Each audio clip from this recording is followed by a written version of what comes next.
everyone, I'm Alex and I'm the hands behind Lovecraft Crochet. My plushies are for the anxious, depressed, autistic, and neurodivergent. Small enough to travel in a purse, backpack, diaper bag, or even your pocket. You can check out my Facebook page or TikTok to see what patterns are available and stay tuned for the new ones coming out. I also make hats, scarves, blankets, and dice bags for the tabletop gamer or dice goblin in your life. Feel free to order through the page, TikTok DMs, or via email at love.craft.crochet@gmail.com. Now, on to the segment. Due to the graphic and disturbing nature of the crimes discussed, listener discretion is advised.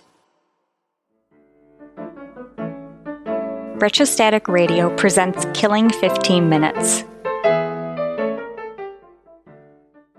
Hello and welcome to Killing 15 Minutes, where we will give you your serial killer fix in 15 minutes or less, or your podcast is free. I'm Sam Rossi, and shortly I will be handing a poorly written synopsis of a serial killer to my brother, who hasn't read it, on a serial killer he's most likely hasn't heard of. This should be fun. Good luck, bro. Thanks, Sam. Kim Dae-Doo was a South Korean serial killer who went on a 55-day killing spree of 17 people in 1975. Born November 17th, 1949, in rural Gyeongan County, South Jeolla province of South Korea. Kim was the eldest of 3 sons and 4 daughters in a poor family. His parents had aspirations for him, wanting to send him to a top-class middle school in a big city and eventually study abroad. However, he failed his exams and had no special skills. As a result, Kim developed an inferiority complex and turned to petty crime. He would be jailed for assault and evidence tampering. Wow, evidence tampering? Evidence tampering. I think that might be the first one I that think we've you're covered right. so far. That, like, there's been a lot of petty crimes, assault, burglary. Yeah, and evidence tampering is not one of them. You're right. He attempted to be an honest man after his release. However, as we know, felons don't have it easy. So he became resentful and believed society had wronged him. What started as a simple burglary of an elderly couple on August 13th, 75, in Guanyu ended with a husband dead and the wife nearly before he fled into the night. All you said was before fleeing into the night. Him. Are you sure? The look on your face says no. But yes, usually the people fleeing into the night are not the victims. Correct. While riding a train to Suncheon, he met Kim Ho-woon. Kim, too, was a fellow felon. Kim, too? Kim, too. Was a fellow felon who agreed to help in the next attack. 6 days later, they entered a shop in Mungtyang, Muan County, killing the elderly couple owners along with their 7-year-old grandson. After the murders, they hopped a train to Seoul. They planned to rob a house there. However, they parted ways in Seoul. Kim Dae-Doo killed a 60-year-old mom on September 7th in Seoul's Jeongnam district. On September 25th, he killed an elderly woman and her 3 grandchildren in remote countryside near Pyeongtaek. When your nose is stuffy, it's really hard to get some of these Southeast Asian names. Sorry. It's not your fault. It's the weather. It's November in New York. My nose is bad. His next attack happened on September 27th with the murder of a family of 3. 3 days later, he murdered a mother and child. On October 2nd, Kim killed a young couple in Sukwon. The following day, he attempted to kill a caddy at a golf course in Suwon, but he survived. Kim fled back to Seoul, where he attempted to convince another felon in the Dabong district to join him. The young man instead stole Kim's belongings and tried to run. Kim caught him, killed him, and then stole his pants. Okay.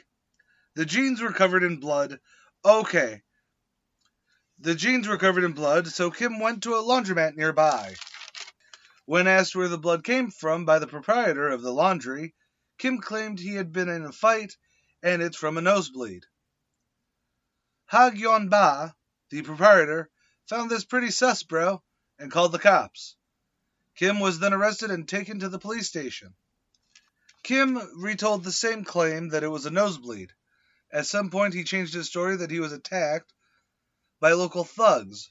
In order to verify his story, detectives started questioning the usual suspects. The local thugs did not know Kim or of any attack. Cops then deduced that Kim might be a serial killer, or rather just a regular killer. This led to cops increasing pressure to get the real cause of the bloodstains. He cracked and told all, including about Kim too. 2 days later, he was ordered to show every location of his murders. Rumor has it that he acted arrogantly during the procedure, chewing gum and laughing along the way. During the investigation, it was noted that Kim targeted isolated, impoverished houses.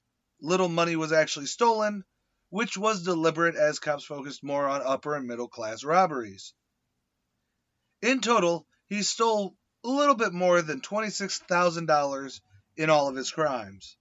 At their initial trial, both Kims were convicted with murder, rape, robbery, and attempted robbery, and sentenced to death. At a follow-up trial, Kim 2's sentence was commuted to life imprisonment.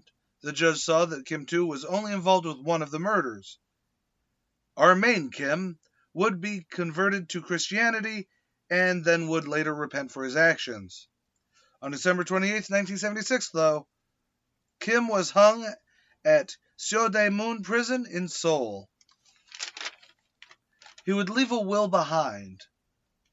Most notably, he requested that keeping first-time offenders away from harder criminals to keep the first-time offender from reoffending was a necessity. And I actually agree with that.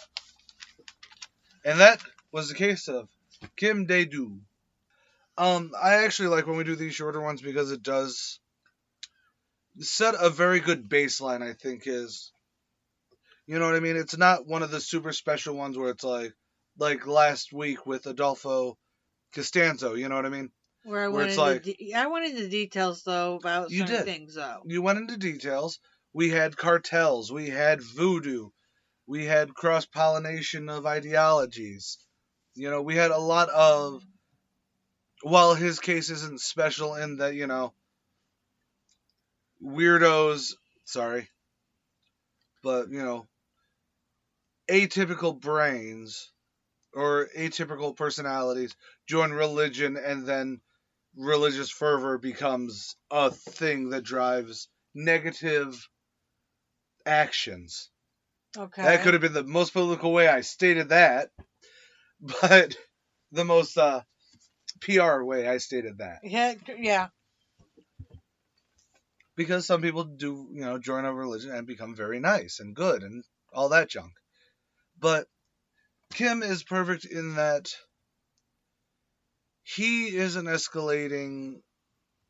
While he is a serial killer, it's not going to be like, you know, Pim Nate Slickback we did there forever ago, who was like, yeah, he killed two of his girls, but I wouldn't count that as serial killer. That was more job-based application. But where this, you know, his parents had high hopes for him. He did not meet those, so he started getting angrier. He couldn't get the break in life, so he had to go into petty crime. You know, and the train followed is, while he is a serial killer, because he didn't have to kill those people. No. He chose to because it made it slightly easier, I'm assuming. I would assume. But, you know, and honestly, the biggest takeaway from it, I do actually think that he's very correct in what he said in his will. That you should keep first-time offenders or, you know, small petty criminals away from the harder criminals. Yep. Because the harder criminals will then mold those first-timers or, you know, small ones into something more than what they really were. Right. However, I'm also of the mindset that exile should become an actual thing again. Where are we exiling people to? Well, there's the thing. I don't give a damn. No, I don't mean exile. What I mean is, exile is a terrible word to say because it's not like we're sending them all to Siberia. Or, We don't have a Siberia. Well, we do, technically. we have several Siberias. We have Alaska. We have New York in January. Yeah, that's true. From 10 years ago, because the last couple winters have been Yeah. very global warming conscious. But anyways, what I mean is, like for this is, he tried pulling other people in to make life easier, but when it comes to, especially when it comes to like areas, a lot of people, it's recidivism, I believe, when they reoffend. The word you used does not compute.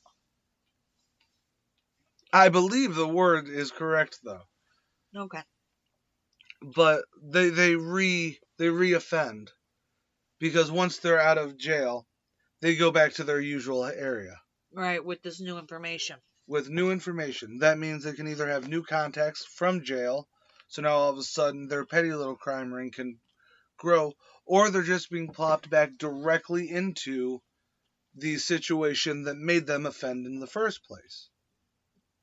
Be it the same people, because, even you brought it up in the thing. Felons, or even anyone in jail, have a hard fucking time. Yep. And I know this is in South Korea, but the same basics apply globally. I would agree.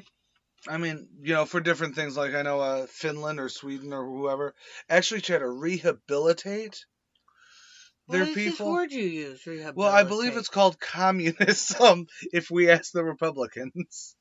But it is about, and it really is the problem with jail.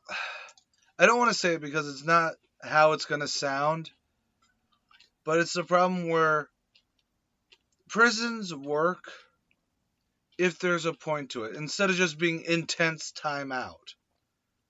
You know what I mean? I see what you're saying. We've had a few people, I want to say like 80% of all the cases we've covered so far have been, maybe not 80, like 70 or so, but have been petty criminals extending their reach.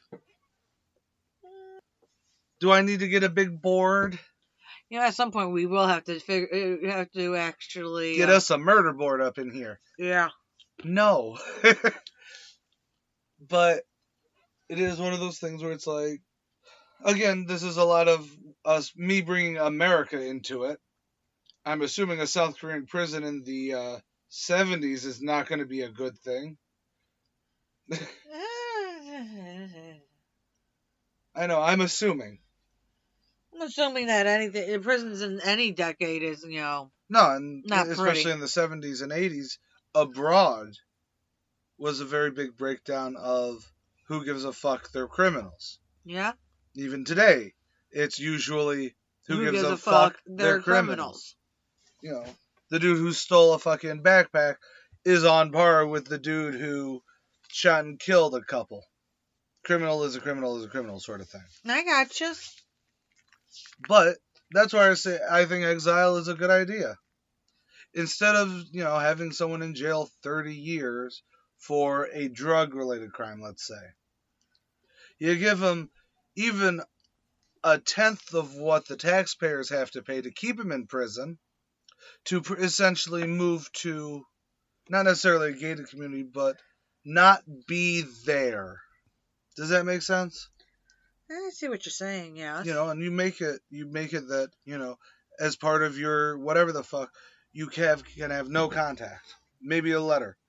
Or, you know what I mean? Essentially we're not paying for you to expand your drug trade.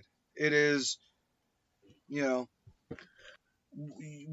do the Fresh Prince of Bel-Air, except without sending them to rich family in Bel-Air.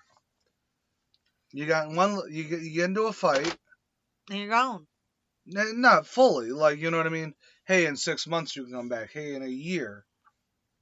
Some people will take that opportunity and never fucking contact New York again, for instance. You know what I mean? Right. Because, hey, now they're out of it. Now they have, a fresh start. Because fresh starts can help. Yeah. Be it in a therapeutic way or be it in a criminal sense. If the only reason you're dealing dope on the corner is because, your friend Bugsy asked you to, or because, he was involved, so I had to be involved.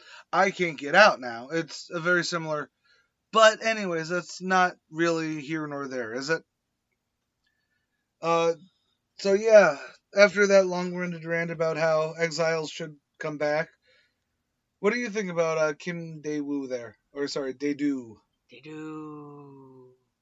You're too stunned for this. No. Probably. But he was a petty criminal that escalated. Because he did. No, that's very true. He did. And does that make him one of our more interesting people? No. Is he still more interesting than Raymond Lasser? Oh yes. God, was he the beigest of beige? Beigest of beige. Well, I'm AJ Carey. I'm Sam Rossi. Later, y'all. Killing 15 Minutes is hosted by Arthur Carey, with scripts written and researched by Sam Rossi. If you like this episode or want to stay updated on this series, consider following Killing 15 Minutes on Patreon or Retrostatic Radio on all major social media platforms. Good night and God bless. You're watching Retrostatic Radio. Wheel of Random is turn, turn, turn. Tell us the 15 minutes we shall learn. I'm Sam Rossi, writer and co-host of Randomly 15 Minutes, where the Wheel of Randomness gives me the topic and I write about it. I'm Megan Klodnicki, and I'm the host of Randomly 15 Minutes. I cold read what Sam writes and learn in real time about a random topic. You can find us on all major podcast platforms and YouTube. Follow us on Facebook at Randomly 15 Minutes to get more random facts.